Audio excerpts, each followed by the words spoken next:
Hello, friends. This is Dave Hurwitz, executive editor at ClassicsToday.com, here with the greatest recordings ever. And today we have this spectacular recording of Shostakovich's major opera, Lady Macbeth of Mtsensk district. Usually it's just Lady Macbeth of Mtsensk. And oh my God, what a performance this is. I mean, if you want to just like sweat and drool and shiver, and this is going to knock your socks off. It features Rostropovich, Mstislav Rostropovich, conducting the London Philharmonic with Galina Vishnevskaya as Lady Macbeth, and Nikolai Gedda as Sergei, and Dmitry Petkov as Boris Izmailov, and Werner Krenn as Zinovy Izmailov, and the shabby peasant is Robert Tier, who sort of always sounded like a shabby peasant, didn't he? And some other major people. Martin Hill isn't here, Birgit Finlay, Age Haugland. Wow, what a cast. I mean, it's never going to be better, cast-wise. You know, the role was the role of the Lady Macbeth thing. Lady Macbeth, that's her. Yes, she's a bored Russian housewife who finally experiences sexual fulfillment with the tenor, and who's just a slub. All the men are disgusting in this opera.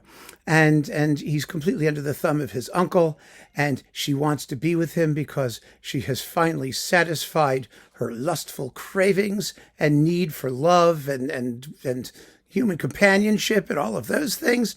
And so she poisons her husband, and she poisons her uncle. She kills all kinds of people to be with him, but he dumps her. Eventually, they all get caught by the Keystone Cops police force, and they get caught and sent to Siberia. And Boris, her erstwhile lover, takes up with another woman who she pushes into the river to kill, but the woman grabs her and drags her in too, and the two women die screaming and clawing at each other. I mean, it's all just about the best aspects of human nature. It really is. It's whoa, boy, is it tough. And the music is Shostakovich at his youthful best. This is the opera that got him in trouble with Stalin. Stalin saw it, was horrified by its immorality and by its noisiness, and it is noisy. It has the loudest sex scene in all of opera.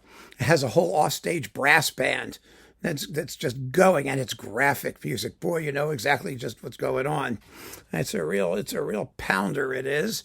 And I mean, it's just an extraordinary work. Shostakovich never wrote anything else like it because he almost got sent to Siberia and killed for writing this one. He later revised it as Katarina Izmailova to make it a little bit more palatable to the authorities, but everybody does the original. I mean, really, it's just the one you got to do, and this is the original. And it was a labor of love. I mean, Vishnevskaya, sang the role for Shostakovich after the opera was banned, and he made some changes and things basically for her. And Rostropovich promised him, like on his deathbed, that he would see the opera recorded, in the way Shostakovich originally intended.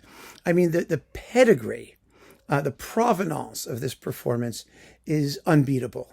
I mean, the connection to the composer is as direct as it gets.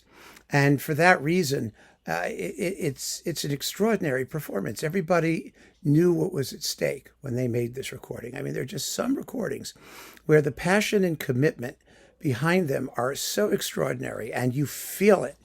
And fortunately, it was very, very well recorded. The sonics are fabulous. Oh, my goodness. I mean, it's like demonstration quality sound. Especially in the big moments with screaming brass and all that stuff. And I just think that it's one of the most powerful recordings of anything ever. It's amazing. It will knock your socks off. Now, the opera was recorded again on Deutsche Grammophon. I think Maria Ewing and Myung-Won Chung or somebody like that. But it's a good performance too. But it's not one that compares with this. Ultimately, this is sui generis. It's one of those amazing things, opportunities where the casting is ideal. Everybody does their very best. Everything went absolutely right. Rostropovich, who was somewhat, variable on the podium, was in his element with music that he knew and loved and cared hugely about. This and the Prokofiev War and Peace, which was another opera that he vowed he would record in its complete ideal form as Prokofiev intended, and he did, and very well too. Those are like his operatic legacy in conducting things.